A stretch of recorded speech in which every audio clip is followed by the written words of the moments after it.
Guys, Deluded Gooner, you know how much I love my youth football. England are through to the quarterfinals, I believe, after beating Japan on penalties. So let's get into it. Going into the game, the Iraq game wasn't too good. We did the business, and the scoreline doesn't reflect it. But we really should have put the game to bed early on.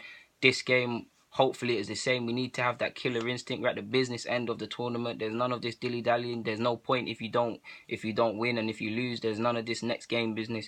It's tournament football, and it's now the business end, and it's a harsh reality into what actually happens in professional football if they don't know already. So yeah, no Jadon Sancho, he's been recalled back from Dortmund. But yeah, first half, collectively throughout the first half, it finished 0-0. I feel we were poor, to be honest, especially when you consider that the quality yes, Japan, we're going against a side where they're tactically decent, fitness levels are very high, as the most Asian sides.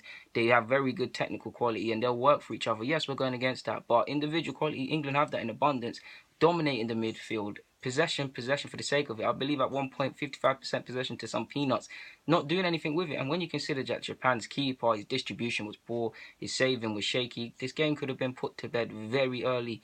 Josh McCracken, Phil Foden, the whole of the midfield, and Angel Gomez, they all had stinkers. I think Gomez was the worst, to be honest. I rate Gomez a lot, but he was invisible throughout the whole game, to be honest with you, in my opinion. Foden showed his youthfulness. Yes, he's a good footballer, but there was an incident in his first half, 33rd minute. He slipped someone in, this 1-0.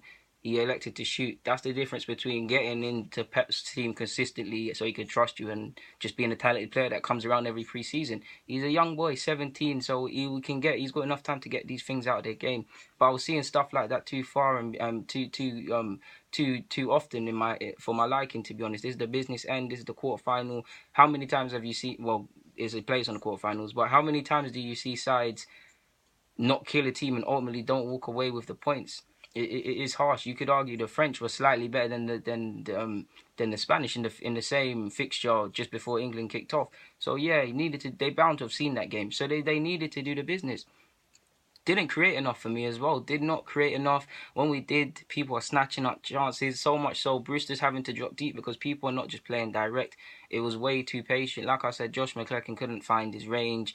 Angel Gomez was missing. He was just, I know he's a 10, but sometimes you have to drop deeper and try and force it. He just looked anonymous. It was somewhat playing with 10 men, to be honest with you. And for all that possession, it's 0-0 going into half-time. And like you've seen in Premier League and proper football, teams get killed for this. Second half wasn't too much better. Eventually, there was a bit more quality as substitutions came on. You saw Emerald Smith making runs forward. You saw Nia Kirby making things happen since when he came on. Things were happening, and it very much did look like it was heading for penalties because neither side is doing enough to score. The dying embers, Japan had a number of chances and they could have done better for some corners. Nia Kirby, he shouldn't have went to penalties. Ironically, he had one chance. He should have finished his dinner. Couple other chances for England, but ultimately, I believe this is the worst game I've seen from them play this whole tournament. Like, it was just lackluster.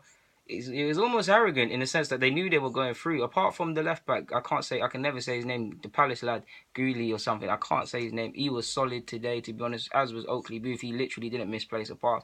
Ultimately, didn't do enough, to be honest with you. Then it eventually went to penalties, and to be fair, they might as well teach the men's national team how to take a penalty because they were all convincing. No one missed. Inaya Kirby, my guy that I told you about, came off the bench as well as having a good game. Slots in the winner. Keeper, I like the keepers. The England keepers mind games. To be honest, he almost put someone off. They went straight down the line, but he dived rather than if he stood up, he would have saved the pen. But I like his mind games. He rattled the Japanese keeper. But yeah, man, England. There's not much more to say. England won 1-0. Poor, ultimately, collectively, the poorest game I've seen them play. But this isn't the game. This ain't the time for individual performance. This is about just winning, and doesn't matter how you do it. Ultimately, it wouldn't be nice to go out to penalties.